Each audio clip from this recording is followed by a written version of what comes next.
Voy a hacer una exposición que va a tratar de hacer algunas puntualizaciones. Voy a regresarme un poquito en el asunto del plan de estudios porque creo que no se puede entender. Sé que su interés más importante, en eso están en este momento, son los programas analíticos, pero no se puede comprender los programas analíticos si no se comprende desde dónde se desprenden y por qué es de esa manera desde el plan de estudios, ¿no? Entonces, por eso vamos a dar un paso atrás para poder comprender de mejor manera. Después podemos tener un diálogo, voy a tratar de ser puntual, pero sí que a veces es extenso porque amerita una serie de precisiones que ojalá les sean útiles. Si vemos la primera, por favor. Creo que los que están hasta allá atrás les va a costar un poquito de trabajo, pero bueno, trataré de ser lo más claro posible. Si vemos la siguiente. Hablaré primero de la importancia que tiene en este trabajo, y los programas analíticos son parte de ello, el currículum integrado. Para nosotros el currículum integrado es todo, o sea, es todo lo que es el plan de estudios, los programas, los materiales, es decir, todo eso es parte del currículum integrado. Y dirán ustedes, si vemos la siguiente, ¿por qué pensar en un currículum integrado? Es un currículum integrado y es un currículum deliberativo. ¿Qué significa? Que todo el tiempo, en los diferentes momentos que se va decantando la propuesta, se delibera entre todos los integrantes del proceso. O sea, tanto estudiantes, tanto el estudiantado como el profesorado, como los equipos directivos. Hay una deliberación constante que es clave para poder desarrollar este currículum integrado. El currículum integrado, híjole, qué lástima, queda todo cortado, pero bueno, no importa. El currículum integrado es una parte fundamental porque significa que no hemos tenido currículos muy fragmentados en ocasiones, ¿no? O sea, cada uno ha planteado que las asignaturas estén por separado, cuando en realidad cada vez más en el campo del conocimiento las disciplinas están integradas, es decir, no se aprenden por separado, no se construyen por separado, sino establecen una relación de integración, y este punto es importante que no solamente da cuenta de la unidad de las disciplinas, sino también da cuenta de la importancia del trabajo colegiado al interior de la escuela. El trabajo colegiado que se ha venido trabajando durante ya hace algún tiempo no estamos descubriendo absolutamente nada, simplemente estamos diciendo que en este caso es absoluta y totalmente necesario porque parte de la idea de la autonomía del profesor. O sea, la autonomía profesional de los profesores en este caso es absoluta y totalmente importante y relevante. Por lo tanto, los profesores se hacen partícipes de un propósito común. Esto que es tan complicado porque sabemos que ante la diversidad que tenemos, no solamente lo educativo, sino la diversidad cultural que tiene México, a veces es complicado entender qué es esto de lo común, o sea, qué nos hace propio a todos en este país tan diverso. Y también con tantas modalidades educativas, con los niveles, con una serie de características, con las entidades federativas. O sea, yo acabo de estar ahora, ustedes los tienen, pertenecen al mismo sector, pero no son lo mismo, son absolutamente diferentes. Acabo de estar en Baja California, y es una realidad totalmente distinta a la que tienen ustedes, y es una realidad totalmente distinta a la que veo en Colima, y es una realidad totalmente distinta a la que veo en la Ciudad de México. Sin embargo, algo de lo común atraviesa totalmente al sistema educativo, y eso es una parte fundamental donde los profesores juegan un papel central. El otro es la importancia del trabajo interdisciplinario, que no quiere decir que de la noche a la mañana se va a hacer un trabajo interdisciplinario. El trabajo interdisciplinario amerita una construcción, amerita un proceso, va haciéndose paulatinamente, y por eso es que incluso no como creemos que el plan de estudios, el currículum, no tanto el plan de estudios, sino el currículum en general, no se impone, sino que se delibera, por eso se llama currículum deliberativo, se va deliberando. Entonces no es que el día que salió publicado el plan de estudios al día siguiente operó, sino que hay todo un proceso, que este es el proceso en el que están ustedes ahora, donde se va discutiendo y se va trabajando paulatinamente qué es lo que hay que concretar en cada una de las escuelas. Esto es lo que se llama el currículum integrado. Vamos a la siguiente, por favor. A lo mejor no sé si cambiándole el formato acabe, porque está en formato amplio, si le cambian el formato a común, a ver si aguanta.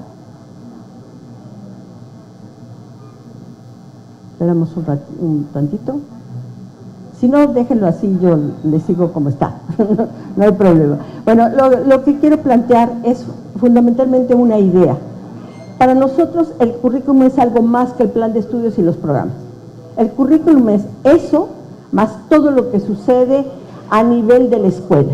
Eso es el currículum, de tal manera que los profesores son constructores cotidianos del currículum. Una cosa es lo que está en la intención, es decir, lo que está en el plano de lo formal, que son los planes y los programas, y otra cosa distinta es que eso sea todo el currículum. El currículum es todo lo que sucede, crean, estructuran, resignifican, restablecen los propios profesores y los estudiantes. ¿Sí?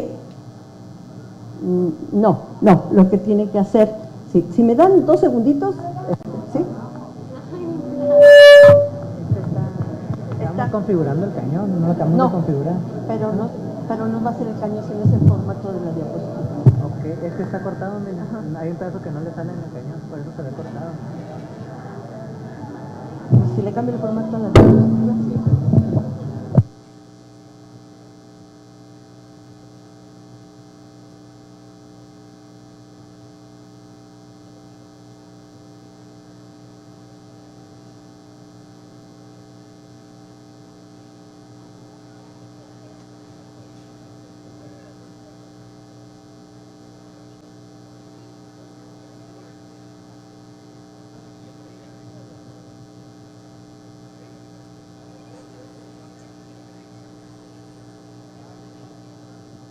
Vamos a ver si se puede solucionar y si no, no, es un formato,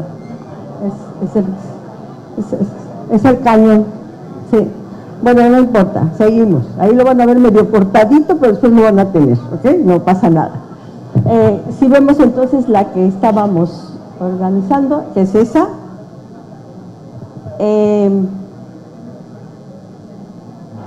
vamos a verlo así, a ver si así podemos irlo trabajando. Bueno, entonces las dimensiones del currículum tienen que ver con este asunto. Por un lado está el plan de estudios, los programas y los libros de texto y los materiales, y por otro lado está la práctica. Una cosa es la intención y otra es la práctica, pero ni intención ni práctica están separados. El currículum es la intersección de las dos cosas. La práctica de ustedes, la práctica cotidiana, la práctica en el contexto, la práctica en la interacción, la práctica en la relación con las familias, la comunidad y su relación con el plan de estudios, con los programas, con los materiales, con los libros de texto. En ese sentido, la intención es lo pensado, pero lo pensado no puede existir sin lo vivido. Lo vivido es muy importante y es lo que va a dar sentido a lo pensado. No es lo pensado lo fundamental, sino lo vivido es lo central del proceso. Eso que ustedes están, si se oponen, si se resisten, si están a favor, si a veces están a favor y luego están en contra, todo eso es lo más importante. No es tan importante solamente el asunto de lo que se está planteando formalmente, sino todo lo que está sucediendo alrededor de esa propuesta. Eso es lo que le da vida a la propuesta, es lo que le puede dar condición a la propuesta o no, dependiendo del caso. Si vemos la siguiente, por favor. Ahora bien, a diferencia de otros planteamientos, el plan de estudios viene no de las competencias, no de las habilidades, no de las aptitudes. No quiere decir que no las tome en cuenta, quiere decir que de donde se creó el perfil de egreso es de la posibilidad de trabajar las capacidades humanas. ¿Qué quiere decir esto? Quiere decir que como lo que está en el centro es la dignidad humana, es lo que está en el centro, y los derechos de los sujetos, para pasar a la democracia como parte fundamental, entonces lo que necesitamos desarrollar son las capacidades humanas. ¿De dónde viene esta idea? Esta idea la tienen centralmente, bueno, pues el Premio Nobel de Economía, que empieza a plantearse que el problema no es solamente el desarrollo económico, sino el desarrollo humano, el desarrollo de las capacidades humanas como una parte fundamental, donde entiende que no basta con que simplemente se tenga desarrollo económico, porque el caso concreto de la India, de donde es él, ¿no?, es que tiene un alto desarrollo económico, pero muy bajo desarrollo humano. Y dice, y hay cosas, a esto se le llama, a las capacidades humanas se le llama también las libertades indispensables. Es decir, nadie podría dejar de tener estas libertades. No todos las tenemos, y entonces la idea es que la educación trabaje para que todos las tengamos y que las conservemos, no solamente que las tengamos, sino que se conserven como parte del derecho de la humanidad para tener estas capacidades. Dentro de las capacidades humanas tenemos, por ejemplo, a la salud física. Todos tenemos derecho, es una parte de nuestra libertad como seres humanos, tener una salud física. No solamente y con la misma condición para todos, ¿no?, que unos tengan una condición y otros tengan otra. O, por ejemplo, el tiempo de recreación, tener derecho al tiempo de recreación, al juego. No solamente los niños tienen derecho al juego, sino todos los humanos, independientemente de la edad que tengan, tienen derecho al juego, a la diversión, al tiempo de esparcimiento. Y hay sujetos que no los tienen, no solamente sujetos adultos que no los tienen, sino niños que no tienen derecho al juego, ¿sí? ¿Por qué? Porque muchos de ellos trabajan, por ejemplo, en las minas, ¿no?, extrayendo metales desde muy pequeños, desde los 7 años están extrayendo metales y no tienen derecho al juego. Lo que tienen es derecho a la producción, pero no tienen derecho al juego. Y ese asunto es un asunto del cual la sociedad se tiene que hacer cargo, porque las capacidades humanas son centrales. ¿Cuál es otra capacidad humana que es muy importante? Otra de las capacidades humanas es el tener imaginación y pensamiento. Es decir, esa es una capacidad humana que no la tienen otros animales. Nosotros sí la tenemos, la hemos producido y por lo tanto tenemos que tenerla como una libertad de pensar, de trabajar. El derecho a la vida, por ejemplo, ¿no? Es esta parte tan importante que además en nuestro país lamentablemente no se está sosteniendo del todo, porque mientras haya desaparecidos, mientras haya asesinatos, eso no se cumple como parte del desarrollo humano. Pero si no hacemos algo ahorita, tampoco va a suceder mañana, porque el proceso de desarrollo de las capacidades humanas es central en el campo educativo y para las nuevas generaciones. Vemos la siguiente, por favor. En ese sentido, el perfil de egreso está estructurado alrededor de comprender las capacidades humanas, ¿sí? Por eso van a ver ustedes que dice algo así como, no están completos aquí todos los elementos del perfil, nada más son unos ejemplos. Vive, reconoce y valora la diversidad étnica, cultural, lingüística, sexual, política y social y de género. Es decir, reconoce todas las diversidades posibles. Un sujeto que sale de la educación básica reconoce y respeta las diversidades, ¿sí? Respeta las diversidades culturales, la diversidad política, la diversidad sexual, respeta todas esas diversidades porque somos justamente un mundo diverso y por nuestra diversidad somos lo que somos. Entonces, el plan de estudios lo que representa es la unidad de la diversidad, ¿sí? O sea, reconoce todas las diversidades y a partir de reconocer todas las diversidades es que establece una posible unidad, algo de lo común que nos une a todos. El otro elemento, por ejemplo, simplemente como ejemplo, dice valora sus potencialidades cognitivas, físicas, afectivas, a partir de las cuales puede mejorar sus capacidades personales y de la comunidad durante las distintas etapas de su vida. Es decir, esa valoración de lo afectivo, o sea, no separar la parte cognitiva de la parte afectiva, sino entender que la parte cognitiva y afectiva siempre están juntas y van trabajando para una misma situación. Vamos con la siguiente, por favor. Esas capacidades humanas están, digamos, condensadas o sintetizadas en los ejes articuladores. Si ustedes revisan lo que son los ejes articuladores, se van a dar cuenta que están relacionados directamente con las capacidades humanas. Voy a poner solamente un ejemplo, el ejemplo de la igualdad de género. Claramente, Amartya Sen, que es el Premio Nobel de Economía, dice que no existe posibilidad de desarrollo humano si los sujetos que están en la humanidad no son iguales. Y si entre mujeres y hombres no hay igualdad, no hay posibilidad de desarrollo humano. Entonces, por eso uno de los ejes es igualdad de género, como una parte sustantiva del proceso. Otra cuestión también, no existe posibilidad de desarrollo humano si no hay elementos de apreciación artística y estética, lo que se llaman los derechos culturales, ¿no? O sea, los derechos culturales como tales son derechos de la humanidad, no se negocian. No es saber si me los quieres dar, es que tengo derecho a la cultura y por lo tanto un mundo artístico, estético, que me dé las posibilidades de vivir en este mundo. Otro asunto, tengo derecho a la vida saludable.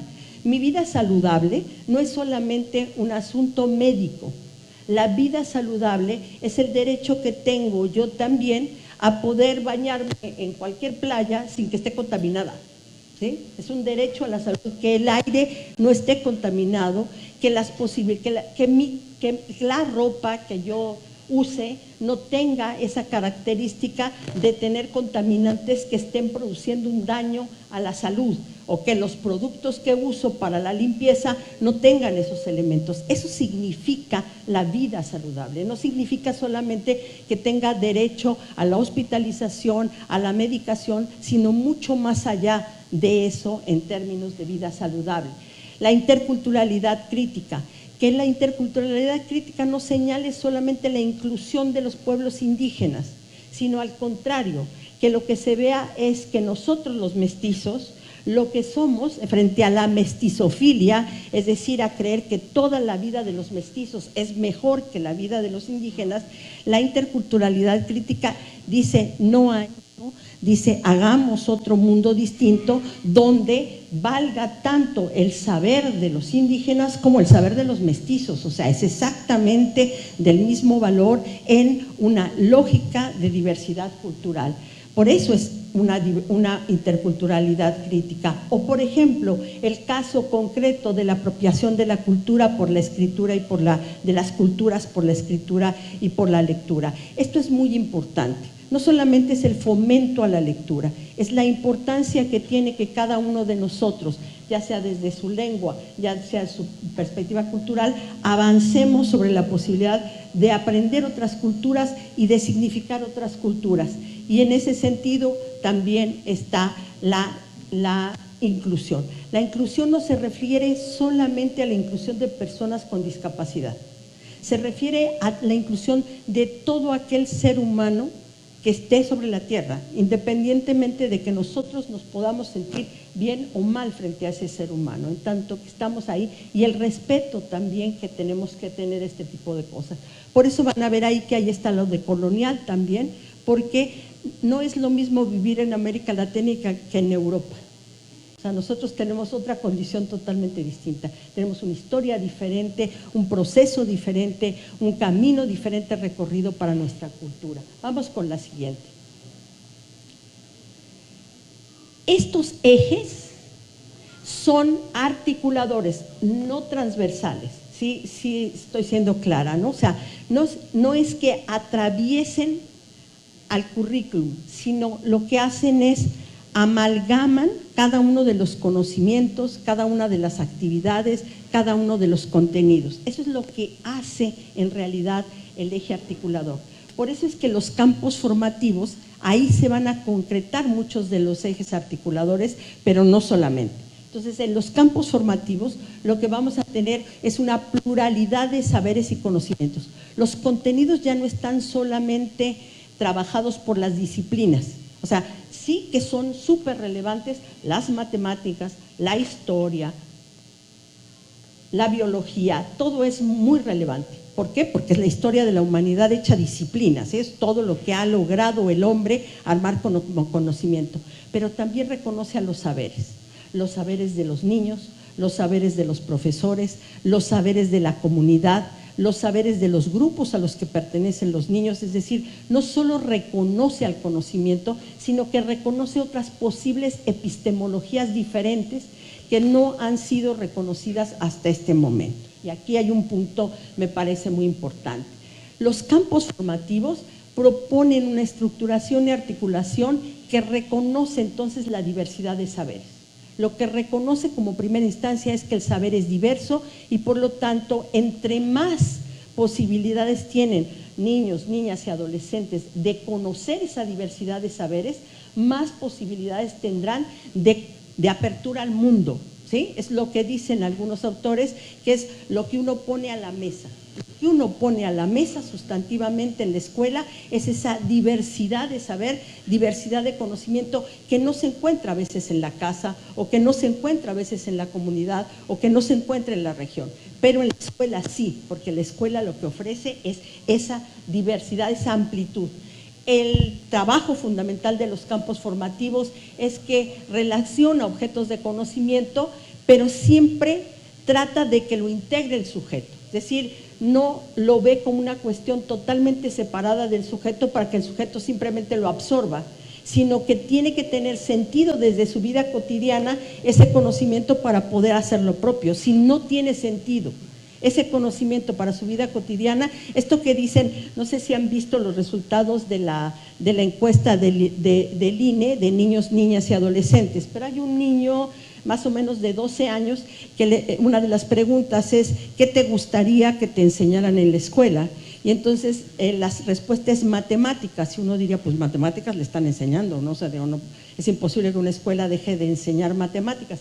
Pero lo interesante es que dice él, bueno, matemáticas que me sirvan para ir al mercado, porque no me sirven para ir al mercado, yo quiero que me sirvan para ir al mercado. Y si bien no es lo único para que lo tengan que estar las matemáticas, no hay que hacer oídos sordos a lo que los chavos dicen, porque finalmente también ellos tienen algunas necesidades claves sociales que son muy importantes. Vemos la siguiente, por favor. Voy a decir algunos aspectos pedagógicos que atraviesan también al plan de estudios y por lo tanto a los programas. Una cosa es muy importante, es aprender es construir la humanidad de los seres humanos. Para nosotros eso es lo que es el trabajo de aprender. Se construye humanidad a partir del aprendizaje y por eso es tan importante la escuela, porque la escuela hace justamente eso, seres humanos. Y por lo tanto esa es la tarea sustantiva de la escuela. El otro elemento es el principio de educabilidad. Todos y todas pueden aprender. No quiere decir que lo hagan, pero todas y todos tenemos la posibilidad de hacerlo. Y eso tiene que ser un principio de la escuela porque debe creer y confiar en que el otro puede aprender. El otro asunto es el principio de libertad. El aprendizaje no se decreta, también se necesita que el otro desee aprender y no siempre porque nosotros queramos que aprenda, el otro aprende, sino que a veces es necesario que la escuela cree la necesidad de aprender. Si la escuela no crea la necesidad de aprender, el otro también sigue sin aprender, ¿no?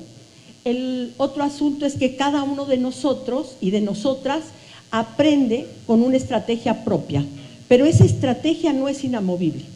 Yo puedo cambiar mi forma de aprender, pero la escuela me tiene que proponer formas de aprender, porque si no yo voy a seguir con mi misma forma, con la forma que yo siempre he tenido, y eso es importante también que la escuela proponga otras maneras de aprender. El otro elemento es que es posible, no es posible, ¿no? Es siempre tienen que ir unidos el método y el contenido, ¿sí? Y aquí aprovecho para decir que nuestro planteamiento en el plan de estudios no es un plan de estudios por proyectos. Los proyectos es un elemento más que es muy interesante y que puede ser, y que así van a encontrar ustedes una posibilidad, pero no es la única manera de trabajo. O sea, puede haber muchísimas otras maneras y de hecho los profesores han creado unas bastante más creativas a veces de lo que podemos encontrar en algunos textos. El otro asunto es imposible separar lo cognitivo de lo afectivo, ¿sí? Es decir, y eso ya se decía, yo digo desde 1930, cuando se decía que el cemento de la cognición, el cemento del aprendizaje es lo afectivo.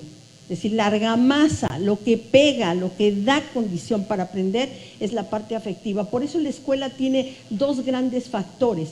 Uno, el cuidado, y otro, el aprendizaje. ¿Sí? O sea, no basta con el aprendizaje, también se necesita el cuidado. Digo mucho esto porque a mí me causa mucha impresión que los padres lo tengan tan claro. Cuando se les pidió en los debates del plan de estudios a los padres de familia que eligieran qué querían de la escuela, qué le pedían a la escuela, las madres de familia lo que le pedían era cuidado, en primer lugar. Decían, lo que quiero es cuidado, que cuiden a mis hijos. No estaban hablando de que los tuvieran en la escuela, sino de que los cuidaran, ¿sí? Se estaban hablando de una parte afectiva, de la importancia del cuidado. Y los padres lo que pedían era que les dieran mejores contenidos, ¿sí? Es muy interesante porque los padres tenían mayor escolaridad que las madres. Y sin embargo, ambas cosas son tarea de la escuela. Y en lo que coincidían los dos, tanto padres como madres en segundo lugar, es que los maestros tuvieran metodologías innovadoras, metodologías más activas, que notaban que la escuela no estaba produciendo esa forma más activa de trabajo, ¿no? El otro asunto es, la escuela debería ser un lugar emocionante y no aburrido. ¿Sí? Este es el otro principio básico, es decir, bueno, pues si uno se aburre en un lugar, que a lo mejor a algunos de ustedes ya les está pasando, el problema es que ya no pasa, ya no se establece la misma relación con el aprendizaje. Vamos con la siguiente, por favor. La lógica de concreción del plan de estudios es esta. Están los planteamientos del plan de estudios, luego viene el programa sintético donde están los contenidos, los saberes socialmente significativos, luego están los programas analíticos donde se hace en una elaboración colectiva, y luego el programa del docente, que le estamos llamando planeación didáctica, y que ya es el programa de cada uno de los profesores, pero no existe ese programa de planeación, esa planeación didáctica sin todo lo demás. Por eso el trabajo va concretándose paulatinamente a lo largo de un proceso. Sí. Vamos con la siguiente, por favor. ¿Cuál es entonces este proceso que llamamos, si decimos que el currículum no se impone, sino que se dialoga, se procesa, se analiza, tenemos que tener un proceso de apropiación por parte de los profesores, de los directores, de los supervisores, de los ATPs. ¿Sí? Es decir, no es factible que de la noche a la mañana ya sepamos qué es lo que tenemos que hacer, sino que tenemos que tener un proceso paulatino de irnos apropiando de los sentidos que aparecen tanto en el plan de estudio como en los programas. Si vamos a la siguiente, por eso es que desde un año antes, digamos, tanto en los consejos técnicos, pero no solo en los consejos técnicos, sino en otros procesos de formación, en trabajo de acompañamiento, en otros trabajos mucho más finos, también se ha venido haciendo un proceso de socialización del conocimiento, del plan de estudios y de los programas. Porque se abrieron diferentes espacios deliberativos. Hay entidades en las cuales hay círculos de estudio sobre el plan de estudios de los maestros.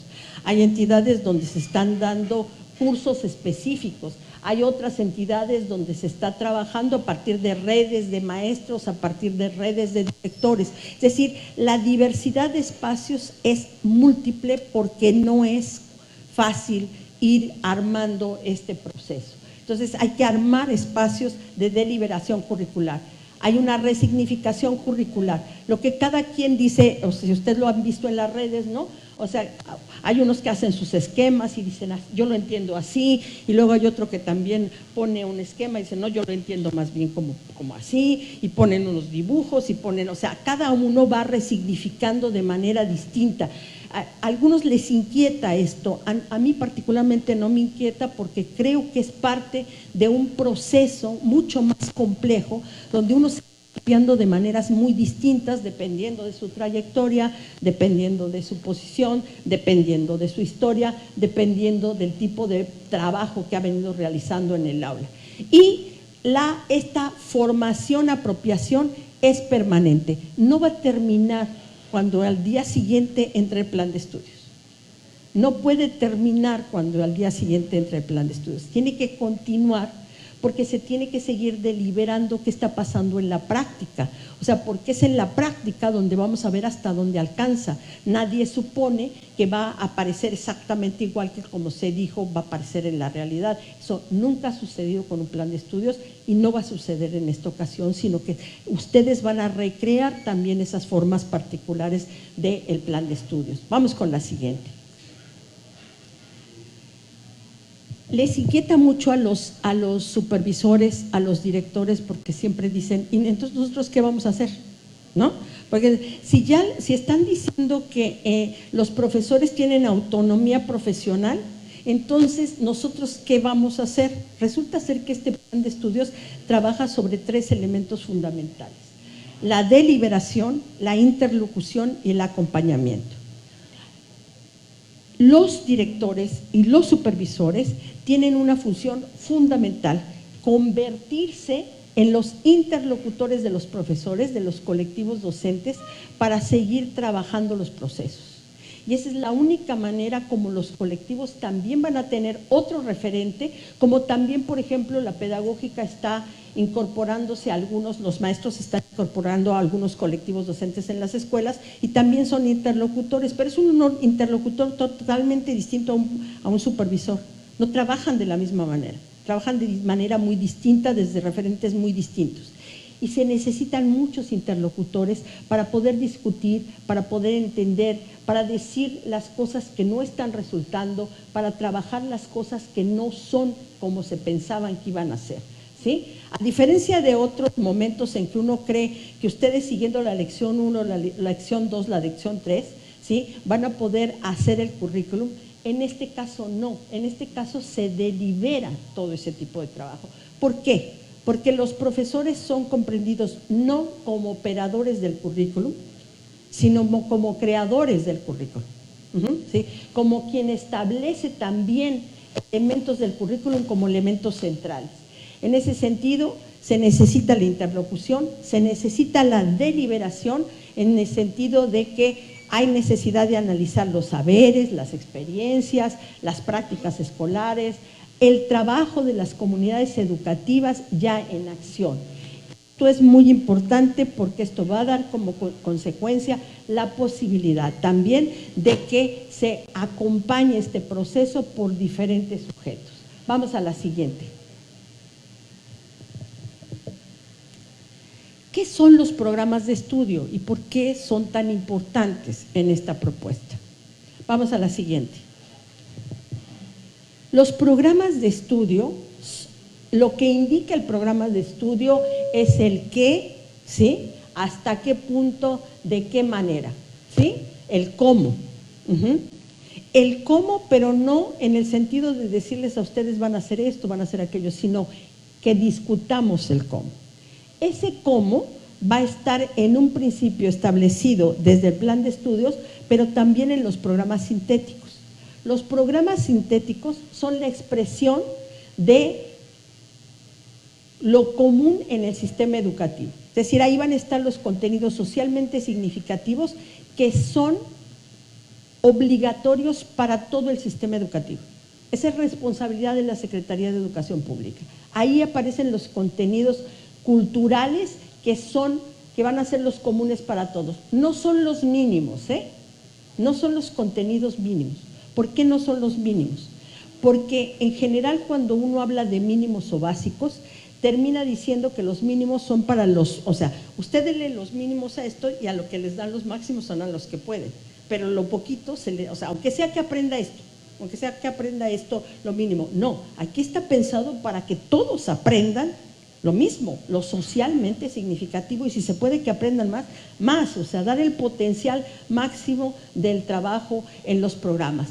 Esos son los programas sintéticos que de suyo ya son incompletos. ¿Por qué son incompletos?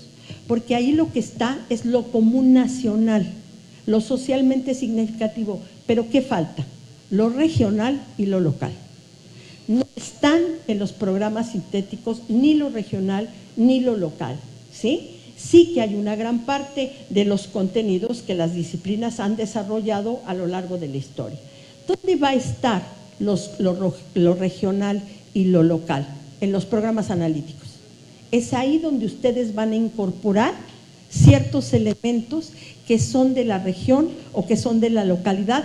Sí que aclaro, sin olvidar, o sea, no es que ustedes puedan cambiar totalmente los programas sintéticos, es que ustedes lo que hacen es incorporar lo que está en los programas sintéticos, pero retrabajado para el contexto en el que ustedes están, porque el contexto es que ustedes están, cambia totalmente la mirada, la forma, el tipo de trabajo.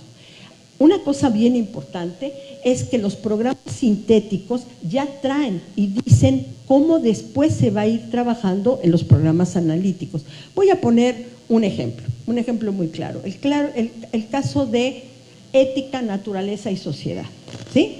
El caso de ética, naturaleza y sociedad tiene una característica muy particular. No separa a lo natural de lo social.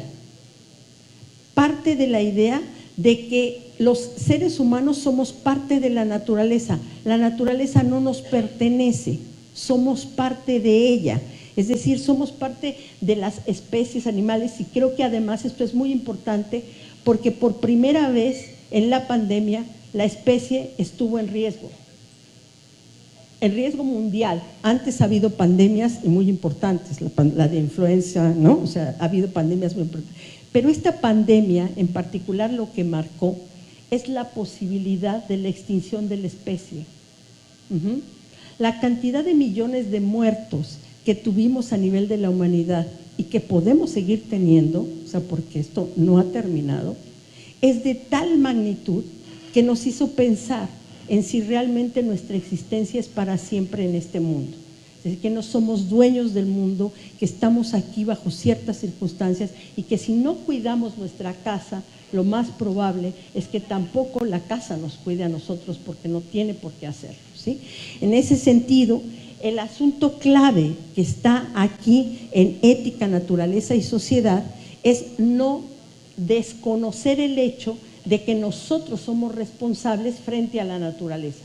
No solamente frente a la sociedad, sino también frente a la naturaleza, ¿no? Es decir, la extinción de las especies, el asunto de nuestra huella en el mundo, ¿no? O sea, nuestra huella de carbono, ¿no? Cada vez que nosotros, lo pongo mucho como ejemplo, pero digo, por lo menos tener conciencia de que cada vez que compramos unos jeans, ¿no? Estamos dejando una huella de carbono.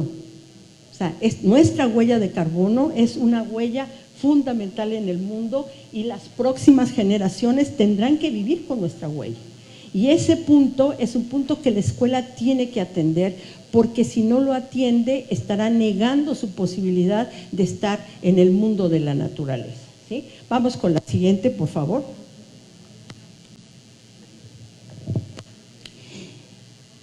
Nosotros entendemos que los programas son parte del codiseño.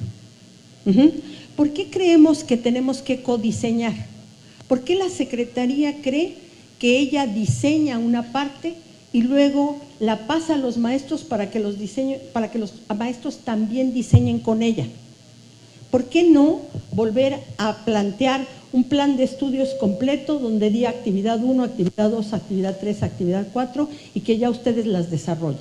Porque no cree que los maestros sean operativos, cree que los maestros son profesionales de la educación. Tiene una absoluta confianza y respeto a que los maestros han sido profesionales y que lo que han perdido en los últimos años es justamente esa capacidad de desarrollarse como profesionales. A ningún médico le dictan cómo tiene que hacer una operación. Le dan los elementos, pero no le dicen, usted aquí revise su programa para hacer la operación y haga esto primero, esto después, esto. O sea, a nadie, a ningún profesional en la vida, a mí como pedagoga, jamás nadie me ha dicho usted tiene que hacerlo de esta y de esta manera.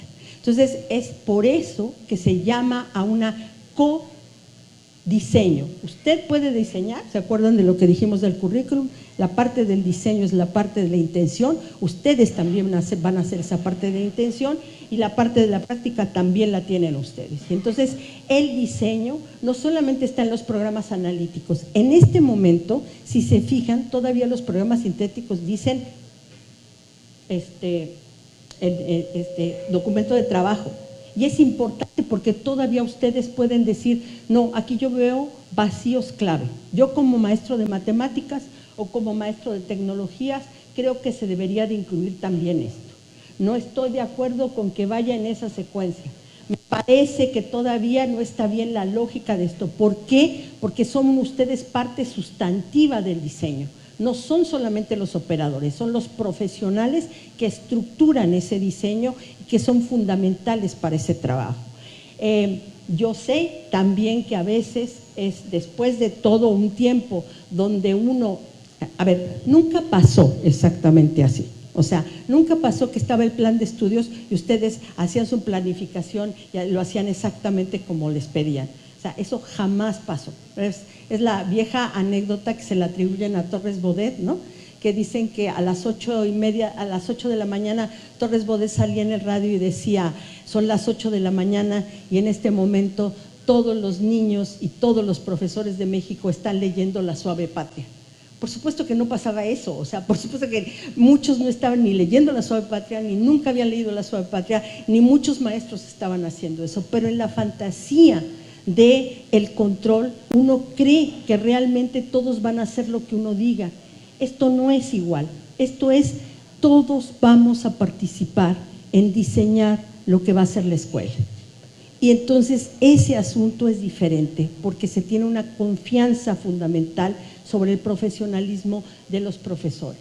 Sé que muchos pueden decir que tienen dudas sobre esto.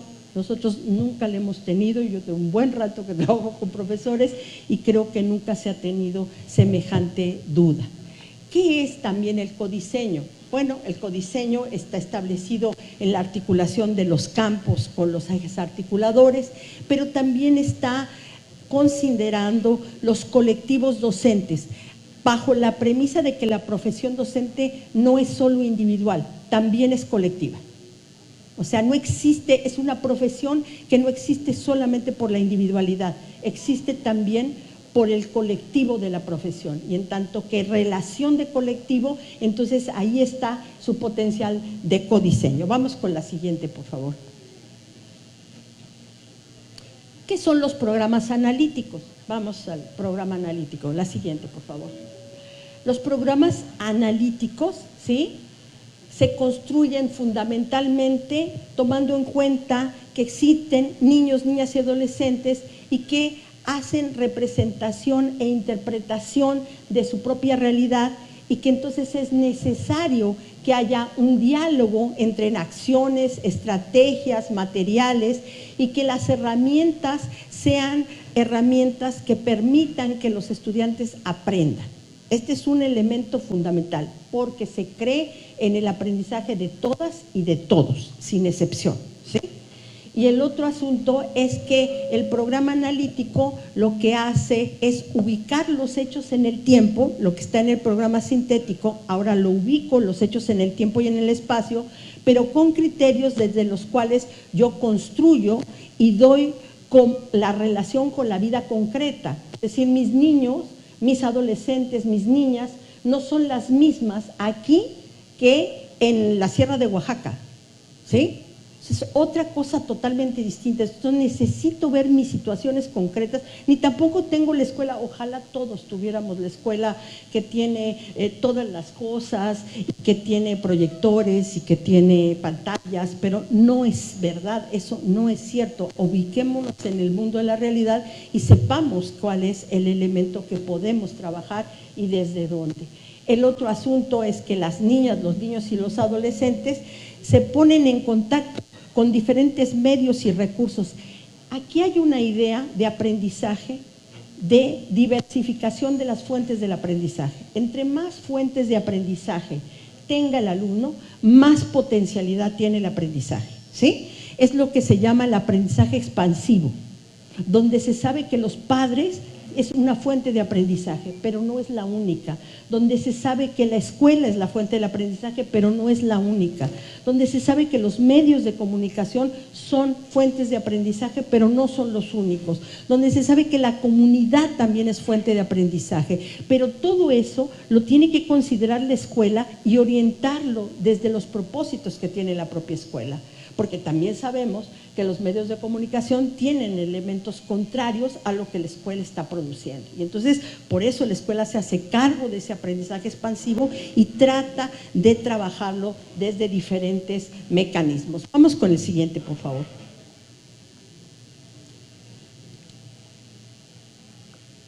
Los programas analíticos también establecen que la escuela valore las ideas, los significados, las intenciones en las estructuras social y material de la comunidad donde se desarrollan los procesos educativos.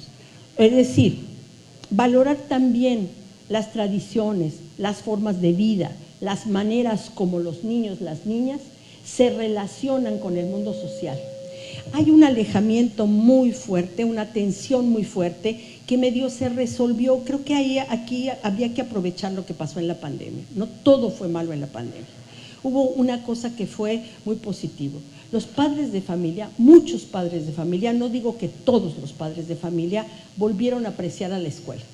Se dieron cuenta de lo que la escuela le proporcionaba a los hijos. Se dieron cuenta de que la escuela era necesaria para los niños, para las niñas y para los adolescentes. Y en ese momento la escuela tomó un sentido absolutamente diferente, cuando había un distanciamiento muy fuerte, y sigue habiendo, entre los padres y la escuela. Porque los padres tienen una crítica muy fuerte hacia los profesores, pero también los profesores tienen una crítica muy fuerte y un prejuicio muy fuerte hacia los padres de familia. Y entonces hay un distanciamiento y una tensión constante, cuando una cosa que pasó en la pandemia fue que la familia participó en algunos casos, no en todos, en algunos casos, del proceso cognitivo de los alumnos. Se dio cuenta de que ahí había un trabajo del maestro que era absolutamente indispensable, que no era solamente tenerlos ahí y ponerlos a hacer actividades, sino que era trabajar con la cognición, trabajar con el conocimiento, establecer una relación distinta con el mundo. Y en ese momento los padres de familia entendieron una serie de cosas, pero también demandaron otras. No me hable solamente para decirme cuando mi hijo se porta mal.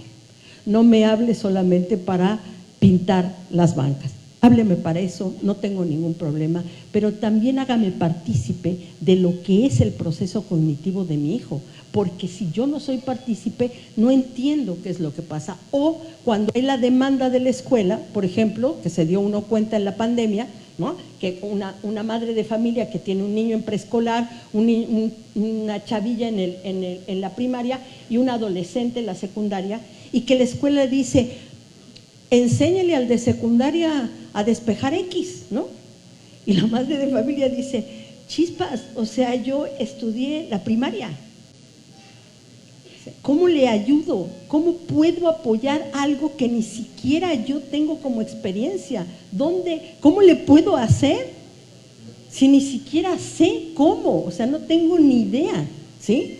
Las entrevistas que nosotros hicimos a los padres de familia decían, de veras que sí quiero ayudar, pero no tengo, o sea, no sé cómo, no tengo idea, no puedo hacerlo, no está dentro de mis posibilidades de hacerlo. Y creo que ese distanciamiento entre escuela y padres de familia ha dejado un gran hueco social que nos impide entendernos unos con otros, ¿no? Y por eso es tan importante los programas analíticos, para ver de qué familias vienen estos estudiantes, cómo establecen relaciones, ¿sí?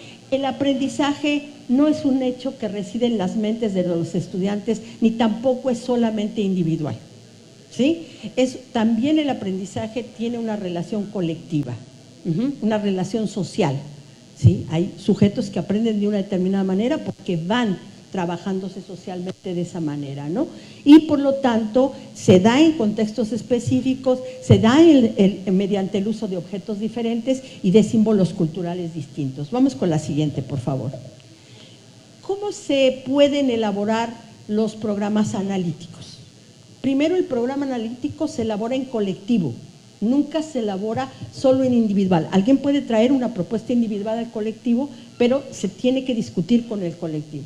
Dirán ustedes, ¿y cómo le van a hacer los de las escuelas multigrado? Bueno, pues se van a unir con otras escuelas multigrado, como lo hacen en el Consejo Técnico, ¿no? Y a veces el colectivo es los profesores de primer grado o los profesores de segundo grado y luego con toda la escuela. Y a veces no, a veces son los del campo, se dividen en campos, ¿no? Entonces en la secundaria trabajan todos los del campo de saberes y pensamiento científico, luego trabajan todos los del campo de ética, naturaleza y sociedades, luego trabajan todos los del campo del lenguaje, y luego trabajan todos los del campo de lo humano y lo comunitario. Y entonces así es como se va colectivizando el trabajo. ¿Y a partir de qué se puede hacer eso? Bueno, una parte importante, y es un asunto que se tiene que discutir a fondo, es tomar un problema social, algo que interese, que sea del interés de la escuela o de los estudiantes o del aula o del grupo, como un problema social. Esto lo han dicho mucho las escuelas activas, básicamente, Pablo Freire lo dijo muchas veces: nadie puede aprender si no está alrededor de algo social que lo signifique. Si no hay algo social que lo signifique, no pasa nada, o sea, lo aprende, pero rápidamente lo olvida, porque no lo significó. El caso de los problemas sociales es central. Cuando uno analiza algo que le interesa particularmente y que es de su entorno, por ejemplo, la violencia, por ejemplo, el agua, por ejemplo, la contaminación de los mares, por ejemplo, el asunto concreto de el problema de la guerra. En la pandemia los niños aprendieron una cantidad de cosas sobre la pandemia impresionante, o sea, saben perfectamente de qué se tratan los virus, saben cuáles son las formas de contagio, tienen conocimiento de algunas cosas, como por ejemplo cómo se constituyen las vacunas, ¿no? Cómo se constituyen los biológicos en general y particularmente las vacunas. En fin, hay una serie de necesidad de aprendizaje a partir de un problema social. Es conveniente trabajar a partir de un problema social. Ese problema social es el del entorno inmediato, del entorno local, de la región o global. Casi ningún problema local es totalmente aislado de lo global. Eso es una cosa que no sucede, es lo que llamamos lo local, ¿no? O sea, lo global siempre está en lo local. Algo que nos está afectando, seguramente le está afectando a alguien más en otra parte del mundo, ¿sí? Por ejemplo, pongamos el caso del agua. El caso del agua es trascendental, ¿sí? Ustedes saben perfectamente que en la Ciudad de México el agua viene de la zona del Lerma, ¿no? Y dejamos a prácticamente toda la zona del Estado de México, más la zona de Hidalgo, sin agua. Pero olvídense solamente sin agua, que sería un elemento ya grave, pero no es solamente que dejamos sin agua a esa zona, sino que además eso provoca que no tengan las condiciones, y como son zonas mineras, gran parte de la zona del Hidalgo, la tierra se contamina, las aguas se contaminan y prácticamente no pueden tener agricultura en esas zonas, y la gente que está ahí tiene contaminación por mercurio. Grandes zonas de Hidalgo están así y no pueden regenerarse porque toda esa agua se va para la Ciudad de México, ¿sí? Ese asunto que parece una cuestión que dice uno, bueno, pues sí, podríamos discutir en la escuela. No, es fundamental que en la escuela empiece a intervenir en ese tipo de problemáticas, en ese tipo de historias. Y para eso también lo trabajan, por supuesto, y claramente, los contenidos que están en los campos formativos, ¿no? Se puede trabajar desde el campo formativo de las matemáticas, se puede trabajar desde muchos campos formativos. Se pueden establecer algunas preguntas fundamentales, ¿no? Los desaparecidos. ¿Por qué en México no se ha generado una pedagogía de la memoria como en otros lugares frente a los desaparecidos? ¿Por qué no se ha generado, o sea, frente a la alimentación? ¿Quiénes se benefician con que se trasladen los alimentos, y ustedes lo saben perfectamente bien, porque además para colmo, ustedes no solamente tienen que venir de lugares muy lejanos, ¿no?, sino que además tienen que atravesar el mar, ¿no?, y no tienen producción directa aquí en esta entidad federativa, cosa que además es estrictamente no recomendable desde el punto de vista de salud, ¿no? Uno tendría que comer los alimentos que se producen alrededor de 2 kilómetros, no más de eso, porque a partir de eso implica otra situación. Esas preguntas que parece que dice uno, pero ¿por qué hacerlas en la escuela? Porque esa es la vida de los niños y las niñas, porque esa es nuestra vida, esa es nuestra condición y esa es nuestra situación. Y ahí alrededor de eso puede haber muchos elementos de trabajo fundamentales. El otro punto es los campos formativos, ¿no?, que se puede trabajar intracampo, un proyecto, estudio de casos, intracampo, o se puede trabajar intercampo. Yo puedo trabajar un programa analítico mezclando campos, ¿sí?, trabajando una cosa en lenguajes que tiene obviamente que ver con algo de lo humano y lo comunitario. No tengo que estar exactamente solo en el campo. El otro punto también es la relación con los ejes articuladores.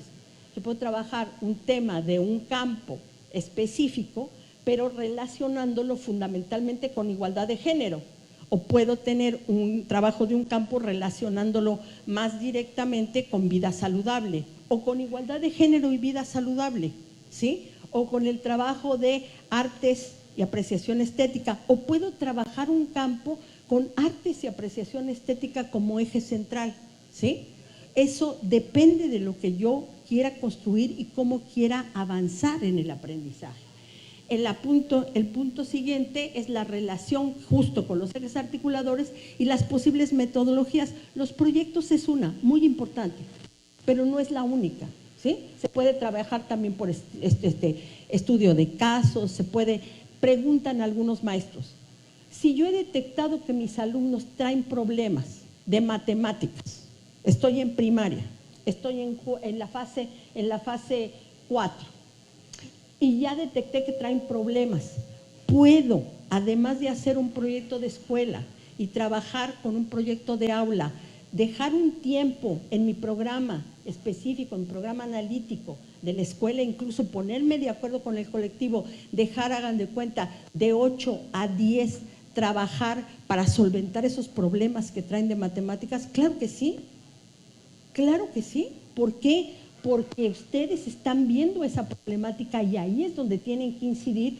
para tratar de trabajar lo mejor posible con los estudiantes, ¿sí? Entonces, ustedes van distribuyendo el tiempo y el espacio dependiendo de la necesidad particular de cada escuela, ¿sí? El otro asunto es la evaluación formativa. Sé que este punto saca ronchas y que si sí, que si es así, que si no, que si cómo le vamos a hacer, que si no sé qué.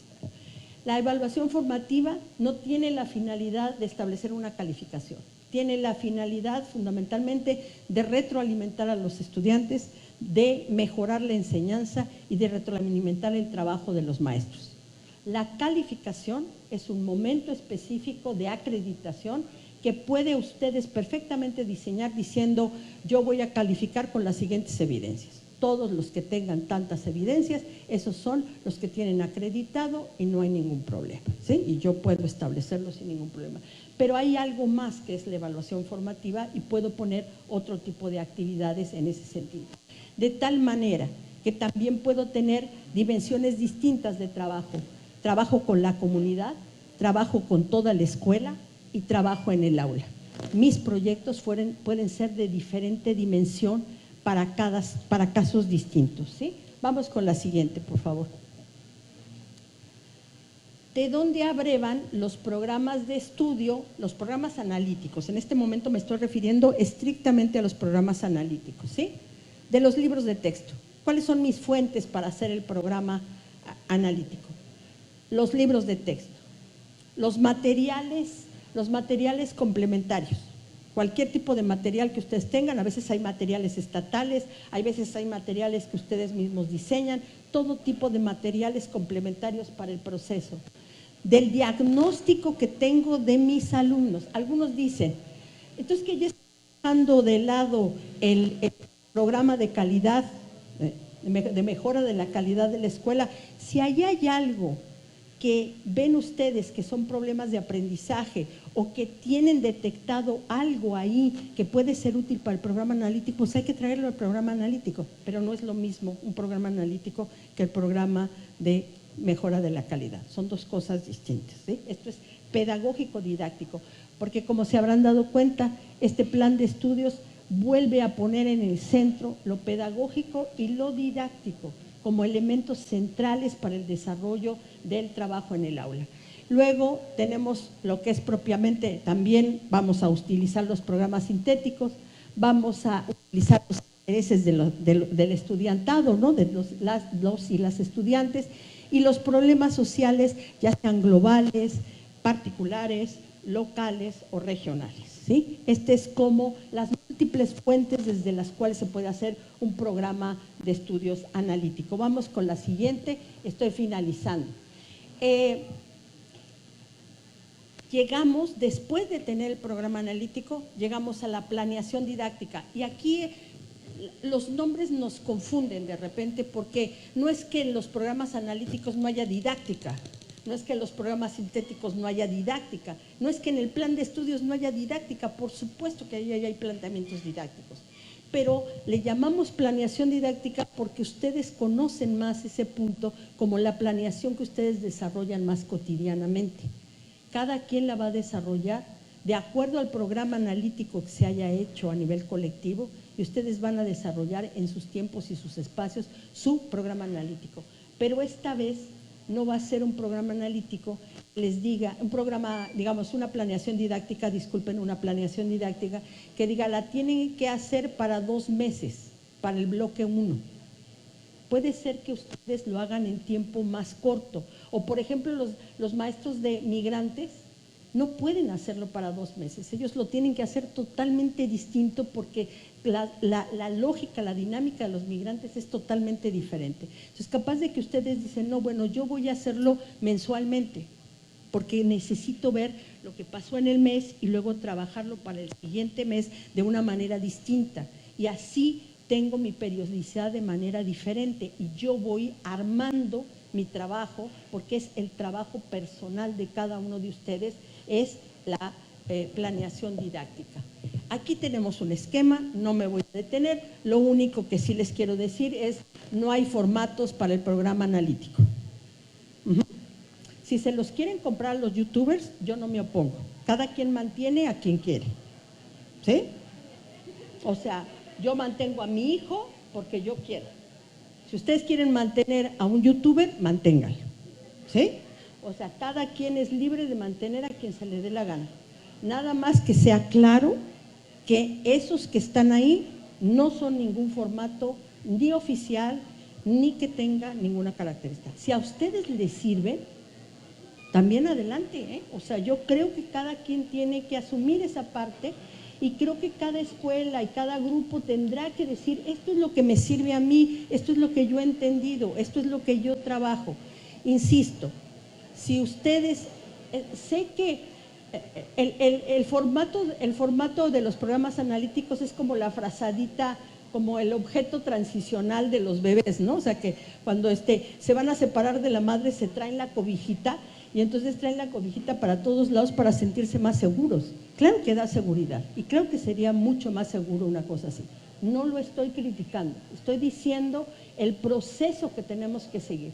Pero en este caso, ahora sí que esa frazadita la van a tener que tejer ustedes, porque no existe.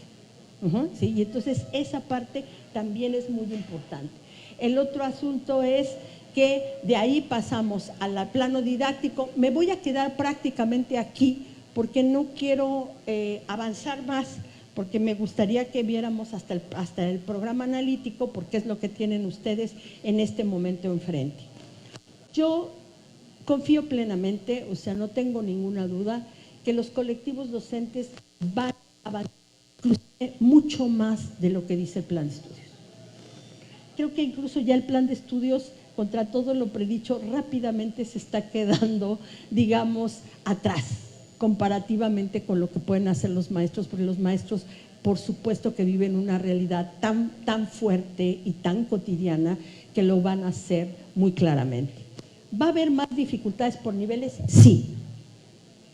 Preescolar va a avanzar mucho más rápidamente porque tiene una historia distinta, porque el nivel tiene una historia, vienen de una historia diferente. Primaria lo va a lograr hacer también porque de suyo siempre debió de haber sido así y el asunto de la integración de las asignaturas les permite desarrollar otras cosas. Secundaria va a ser el nivel más complicado, porque la propia estructura laboral, la historia propia del nivel hace que sea más complejo, pero no imposible. Y entonces ahí habrá que hacer otro tipo de discusiones, otro tipo de trabajo. Pero miren una cosa que está pasando que yo se los quiero comentar, que me parece muy importante.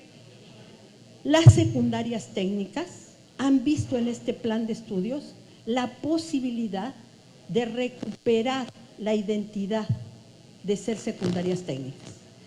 Cosa que yo les puedo decir que ni siquiera nos pasó por enfrente, ¿sí? Pero es interesante, ¿por qué? Porque se dan cuenta que pueden volver a posicionar la parte tecnológica, la parte que ellos llamaban los talleres, ¿no? O sea, volverla a posicionar y dar la posibilidad de recuperar una parte identitaria que se perdió cuando hay cierto tipo de trabajo. Es interesantísimo. Yo no sé si lo van a lograr, o sea, no estoy diciendo que va a pasar, estoy diciendo que es muy interesante que se lo planteen, ¿sí? Nada más estoy diciendo eso. Y bueno, evidentemente los maestros multigrado lo están viendo como algo que ellos ya hacían, los de telesecundaria se sienten reconocidos por primera vez en su vida, ¿no? O sea, como que siempre están vapuleados porque sus alumnos, según esto, sacan calificaciones mucho más bajas y por primera vez son reconocidos en un proceso. También las modalidades tienen su propia historia, ¿sí? También las modalidades tienen su propia dinámica. Esto todavía estamos empezando. Esto es el principio, pero no podemos tardarnos más. Yo sí les planteo una cosa. Después de la pandemia y bajo una serie de circunstancias por la que estaba pasando la escuela, después de la denostación hacia los maestros, hacia la escuela, del proceso tan duro que ha vivido el sistema educativo, particularmente el sistema educativo mexicano, pero en todo el mundo, ya no había manera de esperar. Había que profundizar totalmente el proceso y sé que nos está costando trabajo a todos, más a ustedes quizás que a nosotros, pero lo que sí es cierto es que hoy tenemos esta posibilidad y hay que aprovecharla y yo les doy las gracias por su paciencia y por su escucha. Muchas gracias.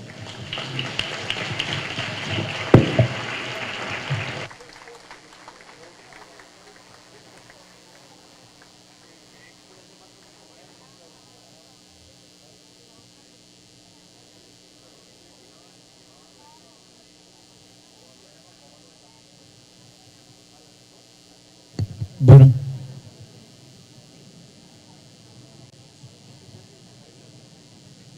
Esa bolsa arriba. Ok, de la doctora.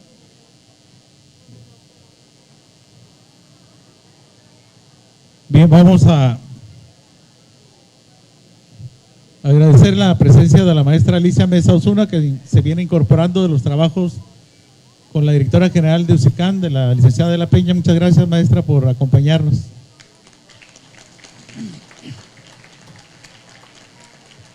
Y vamos a continuar, vamos a realizar una primera ronda con 3 participaciones. Si ustedes nos los permiten, están los compañeros ahí para ceder el uso del micrófono y estaría yo atento a quien quiera participar. Acá está la primera mano, delante, 1, 2 y 3, muy bien. 3 compañeros. Adelante, maestro. Muy buenas tardes.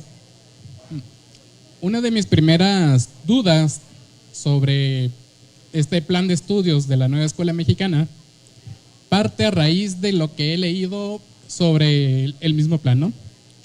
Uno de los aspectos que me llaman mucho la atención es el apartado número 2, donde habla de los efectos del COVID, que al parecer es el único diagnóstico que se tiene referente a todo lo que se hizo anteriormente, ¿no? Porque no hay datos donde se hable si las reformas anteriores funcionaron o no funcionaron, si hubieron avances o no hubieron avances, simplemente su diagnóstico se basa en lo que viene siendo el apartado número 2 de la página 3544 que habla sobre el COVID. Entonces, sí, o en mi percepción, si ese es el único diagnóstico que se tiene, que es de 2 años para acá, pues se me hace un diagnóstico muy pobre. Esa es mi primera duda, ¿no? La segunda, una duda que he tenido desde que he leído el plan de estudios y los programas sintéticos, es la manera en la que se relacionan los ejes articuladores con los campos formativos, con los contenidos y los procesos de desarrollo de aprendizaje.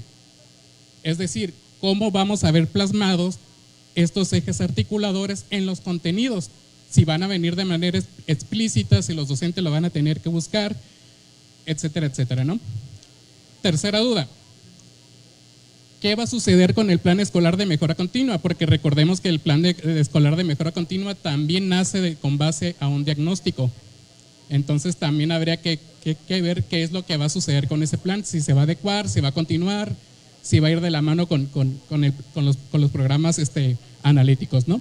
Y una duda que hubo aquí en la mesa es sobre la forma en la que se va a construir o se va a redactar el programa analítico, ¿no? Si va a ser por fases, si va a ser por escuela, si va a ser por grupo, etcétera, etcétera. De antemano, gracias. Gracias, maestro. Está tomando nota la doctora. Vamos a escucharnos. Primero, entre todos, está la mano de la maestra. Le vamos a sugerir para que los planteamientos, las preguntas sean de manera concreta y poder avanzar, ¿no?, en la agenda. Gracias.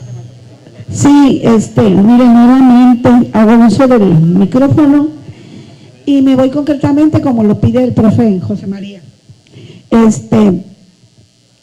Maestra, qué gusto tenerla aquí con esta charla que yo como directiva, los profes me bombardean con muchas preguntas.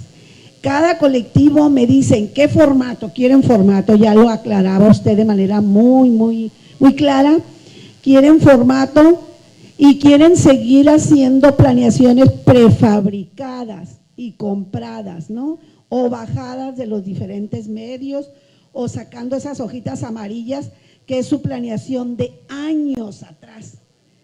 Es cierto, todavía aparecen esas situaciones.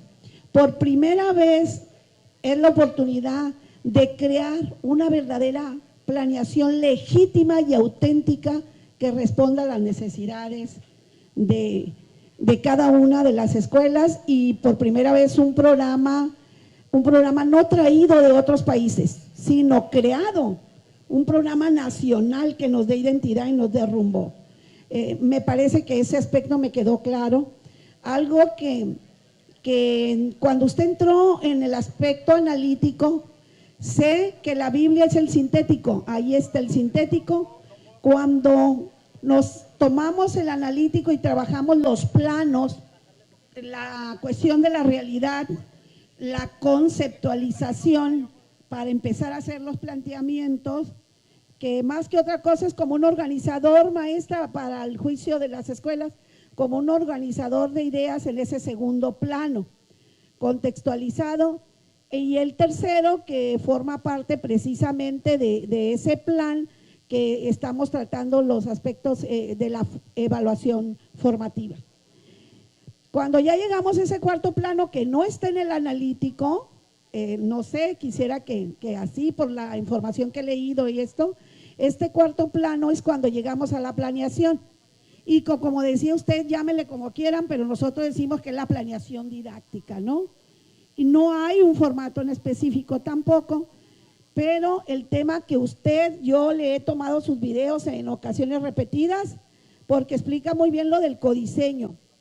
Cuando usted dice que el programa analítico, chequen el sintético y revisen si contiene contenidos regionales y locales. No sé, quiero que también ahí como que me quedó muy claro. Tengo que tomar regionales y locales, ¿verdad? Para empezar a abordar mi realidad en el analítico. Cuando no es lo mismo, el codiseño está dentro del analítico, ¿sí? Pero el codiseño, ya revisé el taller creativo para empezar a trabajar como directiva y ser más clara posible en las reuniones de consejo. El codiseño es algo que no aparece en el sintético, pero que yo estoy requiriendo, que yo estoy necesitando. Creo entenderlo así. Decía usted, y quiero también ahí como más fuerza de que llevarme esto. Dice usted que el analítico se tiene que trabajar colectivamente y colectivizar lleva a que hagamos una realidad de escuela. Un analítico, entonces, sí, ahí aclarado, quedará un poco bonchito, amplio, en donde la realidad no la vamos a estar repitiendo, sino va a aparecer ahí la realidad después de que se desprendió de mi diagnóstico, ¿sí?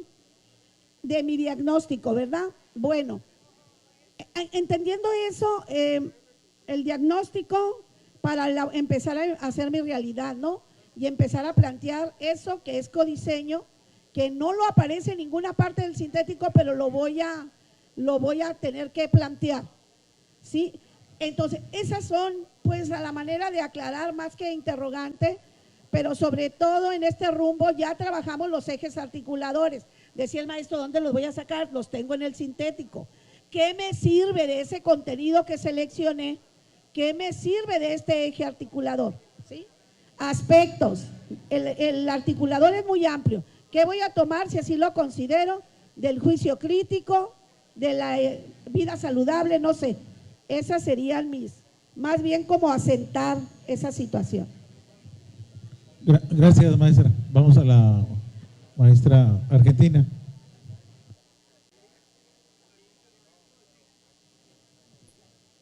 Muy buenas tardes.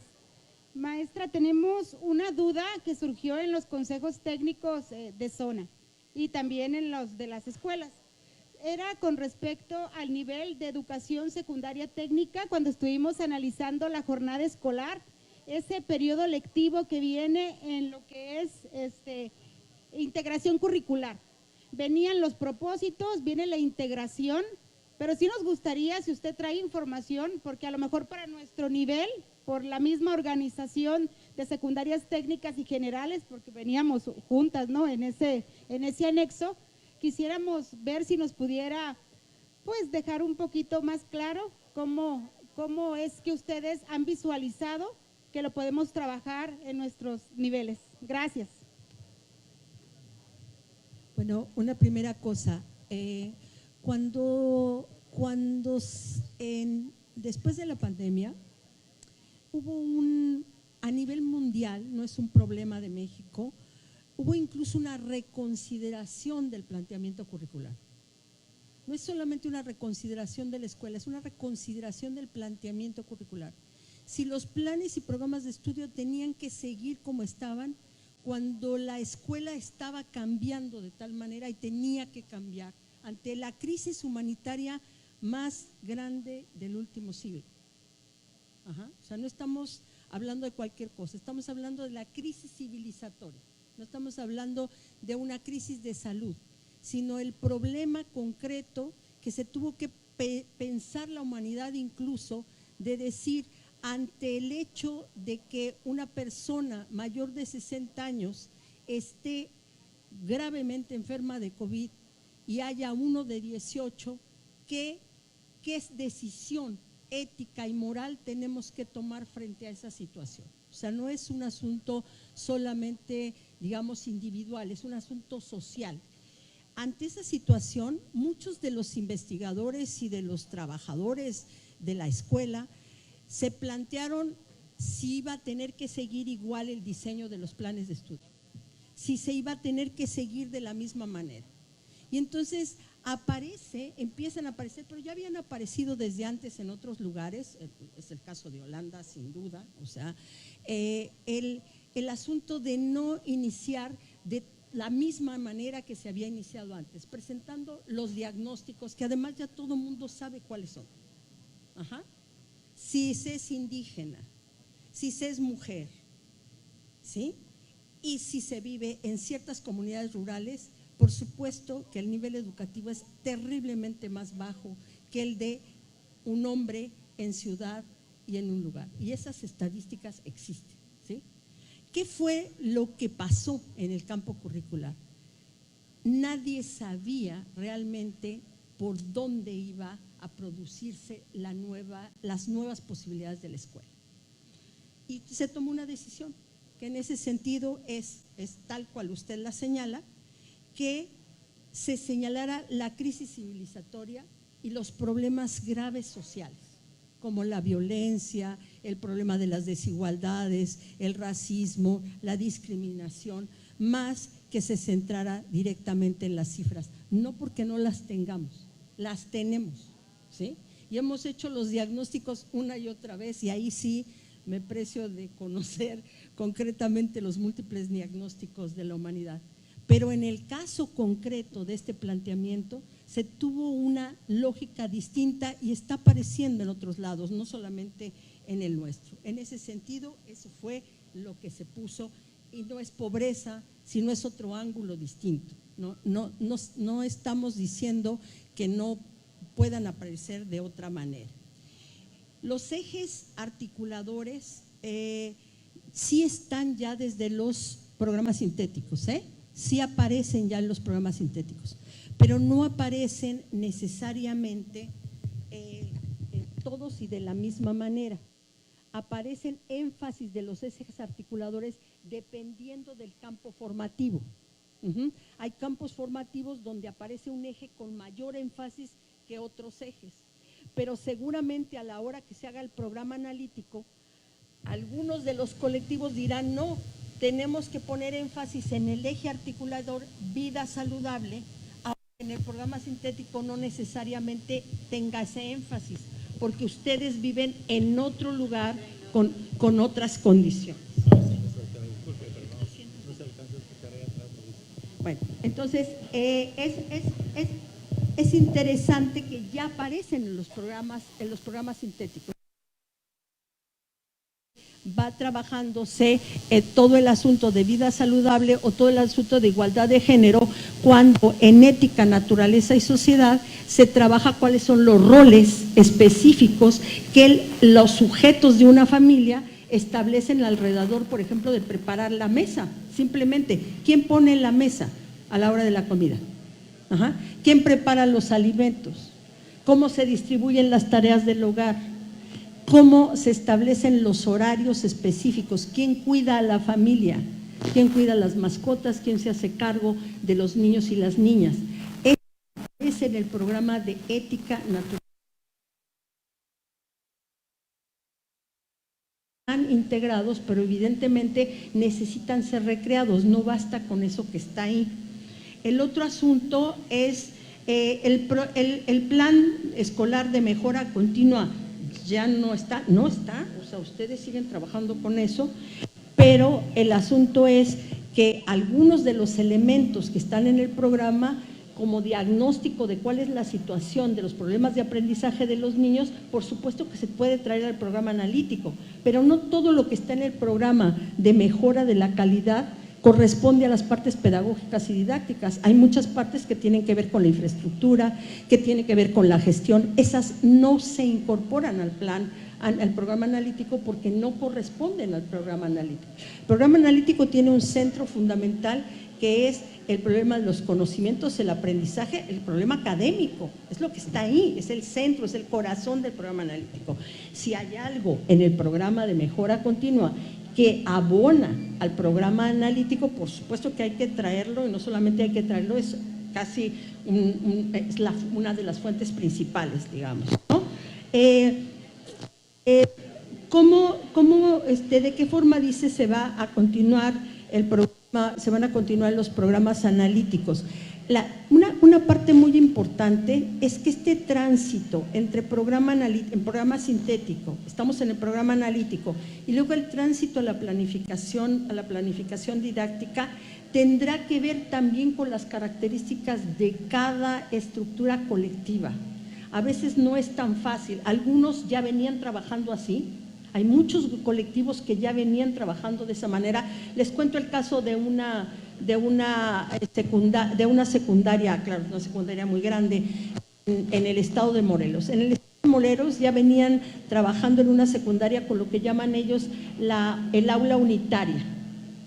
Entonces había un aula de geografía, un aula de matemáticas, un aula de historia, ¿no? Y entonces son los chicos los que se mueven a las aulas y no el maestro el que se mueve a los grupos. Entonces, en las aulas está todo el material, están los mapas, están los mapamundis, están los atlas, está todo, está una computadora con una serie de cosas, ahí está todo concentrado, como en el aula de artes también está todo concentrado.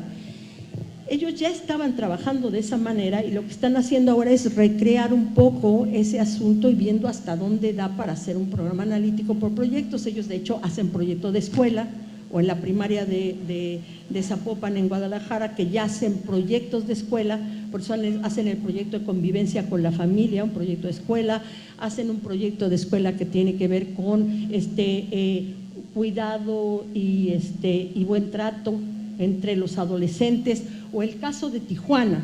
En el caso de Tijuana se está haciendo en las secundarias, hay una tradición ahorita, se está convirtiendo en una tradición entre los chavos de vestirse, se quieren vestir como los narcos. Nada más que toman un nombre especial porque los chavos no se pueden comprar las cosas que se compran los narcos. O sea, no se pueden comprar los tenis Nike, pues son carísimos. ¿Sí? Entonces compran los sucedáneos, se compran las imitaciones y entonces se burlan de ellos los otros chavos porque dicen que son falsos, o sea, que tienen una falsa personalidad y que son unos improvisados. Entonces la escuela decidió trabajar un proyecto alrededor de eso que está sucediendo al interior de la escuela, o el hecho, no sé, está pasando aquí, está pasando en otros lados, de que la secundaria en particular los chicos regresaron con mucha violencia, se pelean mucho, constantemente se están peleando, hay como mucha agresión en este momento entre los adolescentes. Y entonces algunas escuelas han decidido trabajar la violencia fundamentales para trabajar los campos formativos, algunos de los campos formativos por lo menos, ¿no? Entonces, estas son las partes que cada colectivo va a ir produciendo y que produce de maneras muy distintas, ¿no? No hay una sola manera de trabajar con esto. Sí, yo estaría de acuerdo con lo que dice la maestra de que el codiseño se concreta más claramente en el programa analítico, pero de hecho ya viene desde el programa sintético. Y les digo por qué. Porque todavía en este momento los programas sintéticos, ustedes pueden abonar al programa sintético. Pueden decir, chispas, a lo mejor la alfabetización inicial de los primeros y los segundos años no está tan clara, no tiene todos los elementos, yo creo que sí valdría la pena que se pusiera de esta manera o que se trabajara de esto otro. 5 segundos. El otro aspecto que me parece fundamental es que el programa analítico sí es un aspecto de codiseño, pero de codiseño colectivo. Esa parte sí me parece central, ¿sí? Ya vendrán otros momentos de trabajo más particular.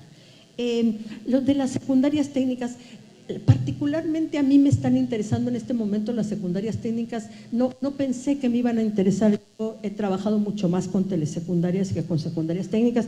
Trabajé hace mucho tiempo con secundarias técnicas. Pero es una cosa muy interesante lo que está pasando con las secundarias técnicas.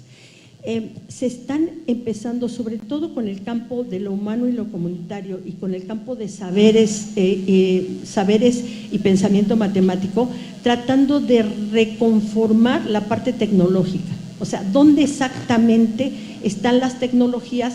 Y en algunos casos están haciendo que las tecnologías sean como un eje de los otros campos. cosa que no había pasado desde hace un buen rato. Ahora, lo que sí se está discutiendo de fondo, y lo pongo aquí sobre la mesa, no sé si tiene que ser así o no, no tengo ninguna respuesta para eso, están poniendo la gran pregunta. ¿Eso significa que en tecnologías tienen que volver a aparecer la idea de talleres como aquellos viejos talleres de los oficios? ¿O se tiene que pensar en otra cosa distinta en este momento de acuerdo a la circunstancia? O también no llenar todo de tecnologías de la información y la comunicación, porque en realidad hay otras cosas que también se pueden ver en ese ámbito. Ahí está la discusión, yo no tengo muchas respuestas en ese sentido, estoy trabajando con algunas secundarias técnicas en este momento más de cerca, como para más bien aprender, ahí sí, lo tengo clarísimo, ¿no?, de los maestros que están construyendo esto, que creo que puede ser un momento muy interesante en el campo de las secundarias técnicas que no se había dado desde hace mucho tiempo, ¿no? Gracias, doctora. Gracias. Vamos a otra ronda más, de otras 2 preguntas más, si las hubiera.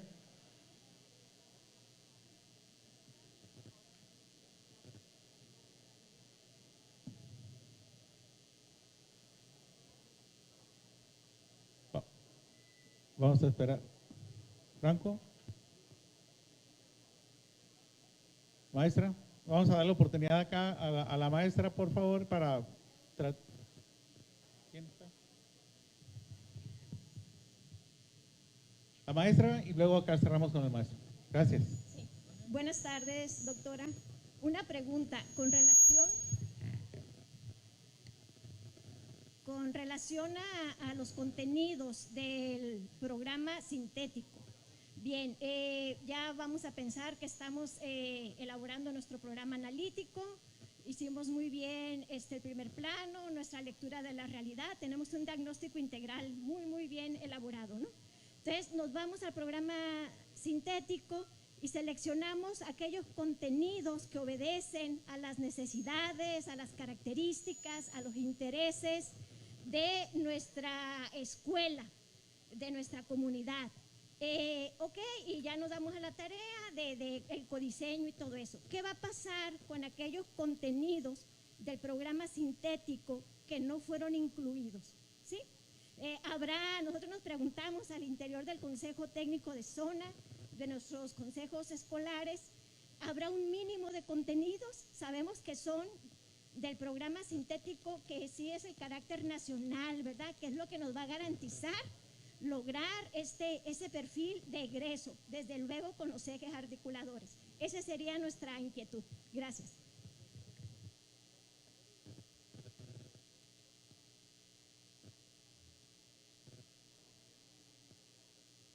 Buenas tardes, soy yo de nuevo. Otra duda que tengo referente con lo de los ejes articuladores, ya me quedó claro, ¿no? El maestro tiene que encontrar la relación con los contenidos, pero ¿por qué en el avance de los libros de texto gratuitos sí viene señalado los ejes, en el libro de texto ya viene señalado ahí con el logotipo de cada eje articulador? Entonces, ¿por qué? ¿Por qué en el libro sí y por qué en el programa sintético no? Recuerden que el libro es una fuente, es otra fuente, y esa fuente dice, nosotros en este proyecto creemos que hay mayor énfasis en este eje articulador, lo cual no significa, porque además no se van a tomar todos los proyectos que vienen en el libro de texto, se va a trabajar algunos, y también eso dependerá de las características que tenga cada programa analítico, ¿no? O sea, también de eso dependerá, de tal manera que aunque venga indicado, no quiere decir que estrictamente yo tengo que trabajar eso, sino que cada uno de los colectivos toma algunos elementos, pero viene indicado que ese proyecto que viene ahí en ese libro tiene ese énfasis, pero no que necesariamente, ¿sí?, se tenga que trabajar ese proyecto para todas las escuelas. Entonces es otra fuente, digamos, nada más es otra fuente. En el caso de los programas sintéticos, Hay un asunto que sí quisiera yo comentarles. Llegar a los programas sintéticos fue muy complicado por dos cosas. Porque hacer un trabajo de integración es muy difícil. Tampoco es que los especialistas y que los maestros hayan trabajado a fondo totalmente una propuesta integradora, ¿eh? O sea, este es el primer intento. Y creo que hay que asumirlo así también. A ver, los matemáticos así que digamos un diálogo fuertísimo con los de las ciencias naturales no tienen. O la gente de lenguajes que tenga, la gente incluso de español que tenga un alto diálogo con la gente que trabaja lenguaje de señas, pues no tiene. Estamos hablando de un trabajo muy nuevo, muy novedoso, que trata de integrar una serie de cosas que no habían sido vistas así, y que para trabajarlo la gente ha tenido que incluso negar sus propias maneras de pensar. Si yo les contara esas sesiones entre matemáticos y gente de las ciencias naturales, no acabo en 3 semanas. O sea, las broncas, las dificultades, las diferencias, ¿no? Los planteamientos que si la matemática era más importante que la biología, que si la química es más importante que la física. O sea, estamos hablando de un terreno complejo también, porque aunque la ciencia avanza hacia trabajo interdisciplinario, muchas veces quienes están en ella no es que estén trabajando interdisciplinariamente, están trabajando por separado. Y realmente esto es todo un tema, ¿no? Además, no les tengo que contar a ustedes, si hay aquí matemáticos lo ratificarán, ¿no? O sea, yo digo que donde hay un matemático hay por lo menos una escisión, ¿no? O sea, por lo menos hay dos maneras de pensar, ¿no? O sea, están los matemáticos que son de la línea japonesa, y los matemáticos que son de la línea francesa, y los matemáticos que son de la línea norteamericana, y no se pueden ver unos con otros. Es increíble. O sea, si tú eres de la línea francesa, entonces no me veas, porque yo soy de la línea japonesa, ¿no? Y entonces yo pienso de otra manera totalmente distinta. Increíble que al interior de las propias disciplinas hay una serie de divisiones impresionantes. Entonces, contar eso también tiene sus problemas, y ha sido todo un esfuerzo hacerlo en aras de un trabajo de lo común. Y ahí voy a la pregunta de la maestra. ¿Hay mínimos? No hay mínimos. Esos son los contenidos que se han establecido a nivel nacional, pero siempre me hacen la pregunta: ¿tengo que cubrir los 25 contenidos uno a uno tal cual? ¿Qué más? No sé si ya se fijaron en ese entre 20 y 25, si ustedes más o menos los miran. No, si a la hora que yo hago el trabajo y el tipo de diagnóstico que yo tengo y los chamacos con los que yo trabajo avanzan de una determinada manera, porque acuérdense que nosotros no separamos desarrollo y aprendizaje, y por lo tanto forzar también a un proceso que todavía ellos no pueden hacer. Fase, no está solamente el grado, la fase es muy importante. Hay un tipo de proceso que se hace para el primer grado y otro que se hace, y algunos llegarán en el y otros llegarán en el segundo grado. Entonces, aquí sí, nuevamente se nos complejiza el asunto, pero nos da posibilidades y les da más posibilidades a los estudiantes de ir avanzando. Los maestros, algunos ya detectaron cuáles son aquellas cosas que sí pueden trabajar con su grupo, y van trabajando, hagan de cuenta, dejando 2 o 3 cosas para así entrar en el segundo grado. Van a anclar estas que están aquí, las van a anclar después en el segundo grado, y están más creativas de ir trabajando cada una de las cosas en profundidades diferentes. Y eso también es una discusión, pues que ustedes más que nosotros, yo ahí sí creo que lo saben.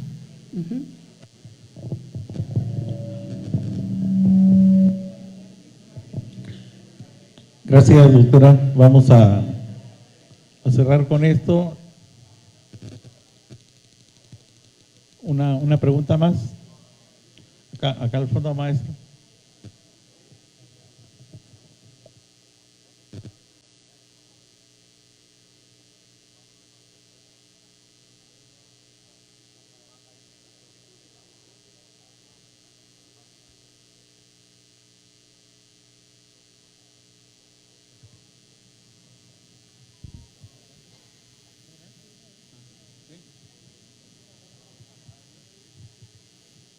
Bueno, sí, una pregunta nada más. Doctora, escucho su diálogo y comenta, voy a parafrasear, no quiero cometer errores. Comenta que debe de haber un diálogo entre los actores, vaya, ¿no?, de cada uno de los campos formativos. Me siento identificado porque yo soy un maestro de ciencias, de física. Ahora, la pregunta es, ¿en qué momento o van a generar los espacios o va a haber un calendario para que nos podamos reunir para realmente tener ese diálogo? Porque el espacio de la reunión de consejo técnico no es suficiente para poder hacerlo. Hemos intentado en la escuela, dentro del colectivo, trabajar un poco sobre eso y el diálogo se queda a la mitad porque el espacio o el tiempo, mejor dicho, no nos lo permite. Entonces, mi pregunta sería, ¿habrá momentos específicos? ¿Habrá alguna situación donde realmente nos podamos reunir para dialogar? Es cuanto, gracias.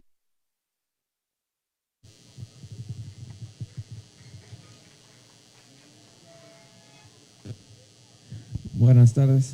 Mi nombre es Enrique Michael, soy maestro de la Escuela José Vasconcelos. Apoyando la moción del profesor, le comentó ahorita a la compañera que tenía una duda similar, ¿no?, que era exactamente cuándo iban a ser los tiempos.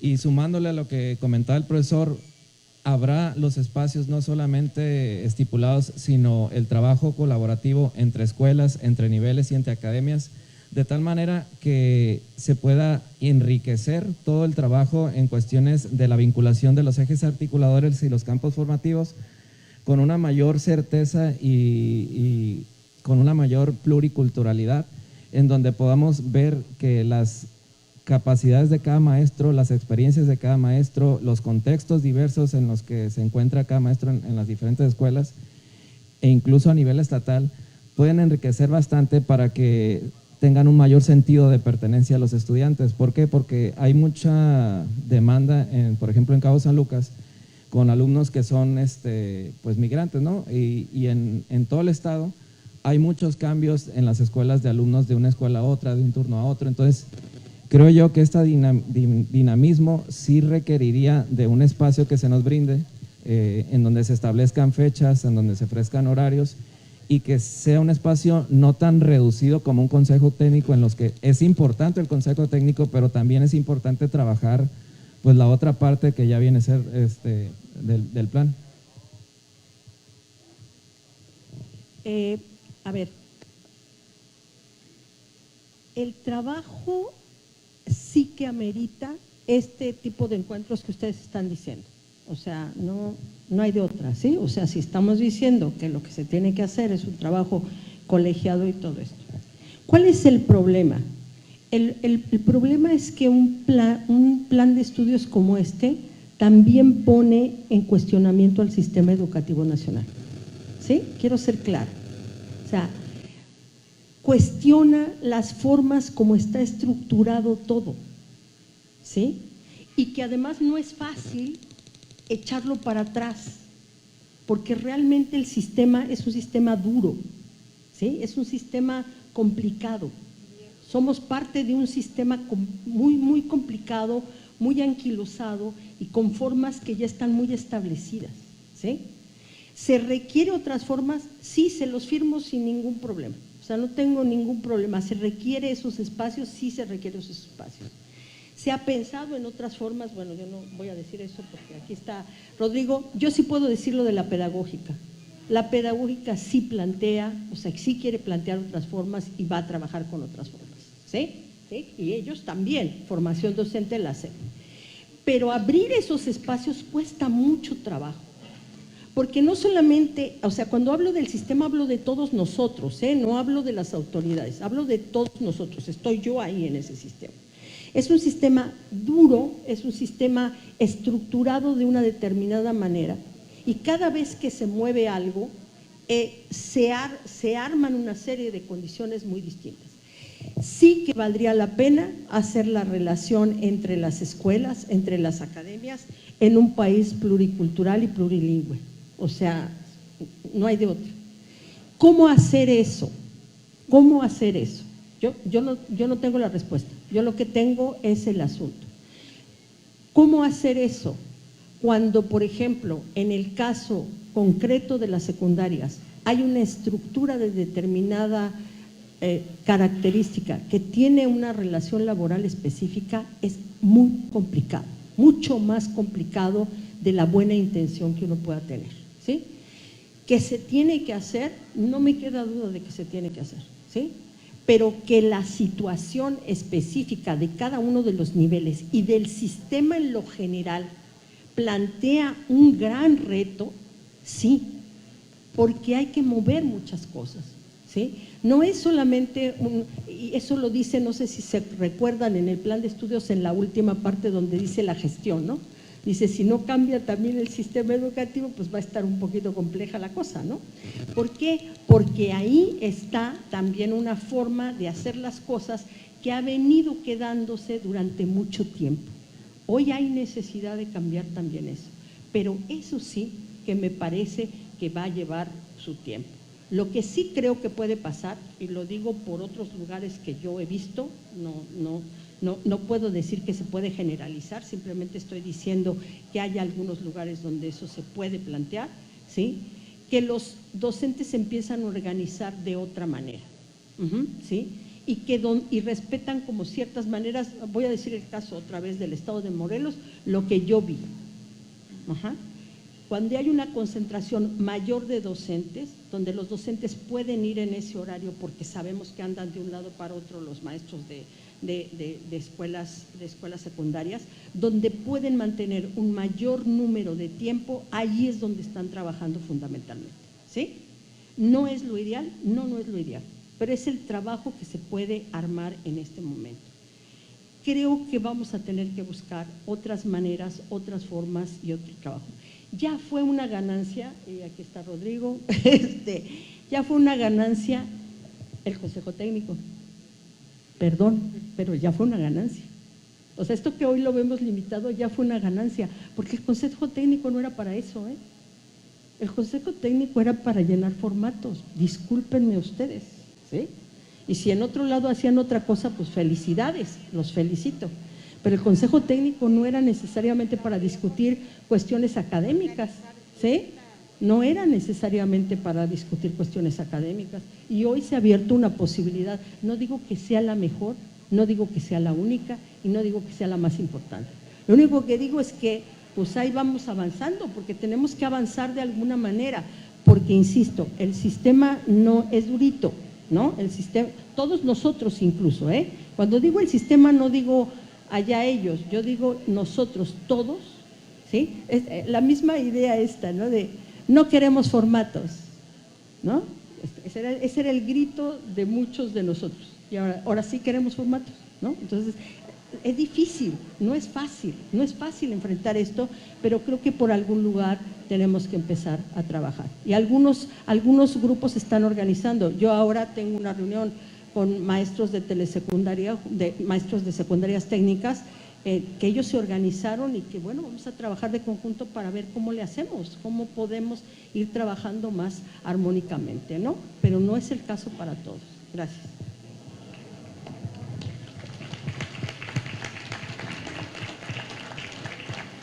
Muchas gracias, doctora. Vamos a continuar con la agenda, si no hubiera una última participación, y cederíamos el uso de la voz al doctor Rodrigo. Perdón, hay una última pregunta por acá al fondo.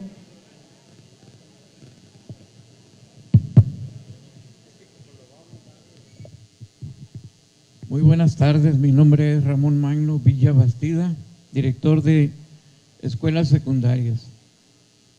De alguna manera siempre nos mueve cuando vamos a llevar a cabo alguna actividad administrativa, y dentro de los trabajos que estuvimos viendo en Consejo Técnico, nos llegó una hora ahí de integración curricular que nos empezó a mover el tapete y los profes nos empezaron a preguntar sobre qué iba a tratar esa, porque no viene ningún campo formativo, está abajo, al final, después de las 34 horas, la última, la 35, se denomina integración curricular. Nos dan ciertas ideas de en lo que se puede trabajar. Sin embargo, nosotros pensábamos que esa hora iba a ser destinada precisamente a tratar de integrarnos, pero fuera del campo de los chicos, y nos dijeron que no, que tiene que ser destinada para trabajarla con los alumnos. Ese es el cuestionamiento que nos han hecho nuestros compañeros, y quisiera aprovechar ahorita que tenemos a quienes de alguna manera nos pueden dar luz al respecto. ¿Es cuánto?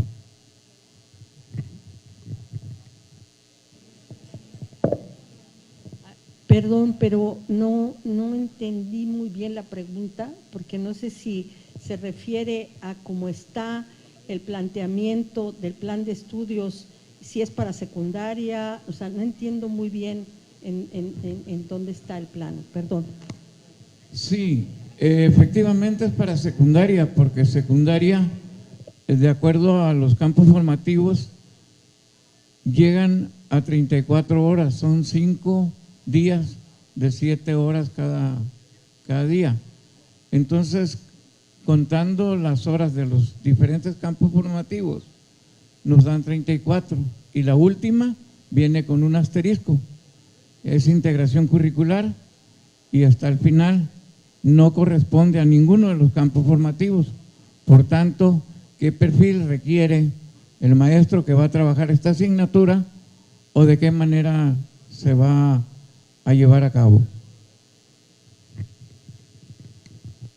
A ver, ahí sí, perdón, pero hay cosas que puedo contestar y cosas que no puedo contestar, ¿no? Porque no están en mi posibilidad de contestar. Voy a ser franca y abierta, ¿no? No conozco el planteamiento, no le puedo contestar exactamente cómo va a operar, ¿sí? No se lo puedo contestar. O sea, le mentiría si dijera que yo sé cómo se va a operar concretamente, ¿sí? Lo que sí sé, y eso creo que vale la pena plantearlo, es que hay esta idea de la integración y quizás eso permita, ¿no? Permita un cierto tipo de trabajo, pero no quisiera meterme en esto porque no es de mi competencia. A ver, quiero aclarar eso, ¿no? O sea, yo participé en el proceso, pero no estoy a cargo del proceso, ¿sí? O sea, desarrollo curricular, ¿no? Está a cargo del proceso como tiene que ser porque es educación básica. Nosotros participamos en una parte de ese proceso y yo estoy tratando de esclarecer lo que yo conozco. El resto me cuesta mucho trabajo y preferiría no confundir para no meter en líos a estas situaciones, ¿no? Para no decir cosas que no corresponden, ¿sí?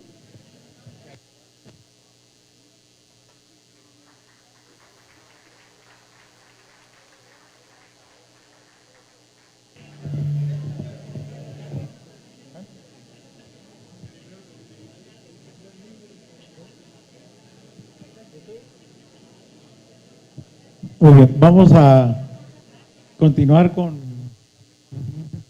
la siguiente ponencia. Bueno, con la siguiente ponencia vamos a ceder el uso de una última. Esmeralda, adelante, Esmeralda. Buenas tardes. Yo me preocupé hoy en la mañana que me trasladaba para acá, al lugar donde estamos todos reunidos. Me preocupé lo que escuché en la radio. Normalmente la escucho todos los días. Y hoy decían que era un cuestionamiento de alguien que mandó un mensaje, no supe quién, a la radio, donde decía que en el diseño del modelo educativo del Plan de Estudios 2022 estaban participando maestros de Venezuela. ¿Qué hay de esto, maestra? Gracias. A ver, primero sí es interesante la polémica alrededor de eso, que me parece, es mi punto de vista, y lo quiero dejar totalmente claro que es mi punto de vista, me parece de una xenofobia impresionante. O sea, me parece lo más xenofóbico que he oído en los últimos tiempos. O sea, es como si cada quien tuviera que decir de qué nacionalidad es, o que los de Baja California y los de la Ciudad de México tuviéramos que declarar y a partir de eso se nos juzgara en una situación. Me parece verdaderamente xenofóbico y discriminatorio. Lo quiero decir abiertamente, porque no lo comparto. Este plan de estudios no lo compartiría bajo ninguna circunstancia. Lo que está diciendo el plan de estudios es la diversidad, el respeto a la diversidad étnica, política, de género, sexual y de raza. Eso es lo que dice el plan de estudios. Entonces, cualquier mención en ese sentido me parece verdaderamente fuera de todo lugar, ¿sí? Por otra parte, la gente que ha participado en este proceso ha sido de múltiples nacionalidades. Ha habido, nos hizo el favor, ¿sí? Ricardo Vaquero de Argentina de revisar una parte del plan de estudios, generosamente, sin ningún tipo de cuestión de ninguna naturaleza. Lo ha hecho gente como Enrique Dussel, que es de origen argentino, ¿sí? Pero que vive en México desde hace más de 40, 50 años, ¿sí? Lo ha hecho Inés Dussel también, que no es ni, o sea, que se considera argentina, pero que en realidad nació en Wisconsin, ¿no? Y que es argentina. Creo, desde mi punto de vista, ¿sí? Y lo quiero dejar muy claro, me parece terrible que alguien pueda salir a decir que esto tendría que haberlo declarado la Secretaría de Educación Pública, como si ahora nos midiéramos por la nacionalidad a la cual pertenecemos. No estoy de acuerdo, no quiero hacer eco a ese tipo de cosas y fundamentalmente creo que la gente que ha participado en el plan de estudios la ha hecho desde la profesionalidad, desde el trabajo fundamental. Podemos o no estar de acuerdo, no pedimos estar de acuerdo, no quiero que todos estén de acuerdo. El debate fundamental se abre cuando la gente tiene diferencias de pensamiento, pero no estoy yo particularmente dispuesta a armar algo desde la xenofobia, ¿sí? La xenofobia me parece una de las discriminaciones más fuertes que existen. Tener un prejuicio sobre los extranjeros cuando nosotros hemos abrevado de la gente de otros países para ser lo que somos, ¿sí? Me parece totalmente fuera de lugar y no estoy de acuerdo.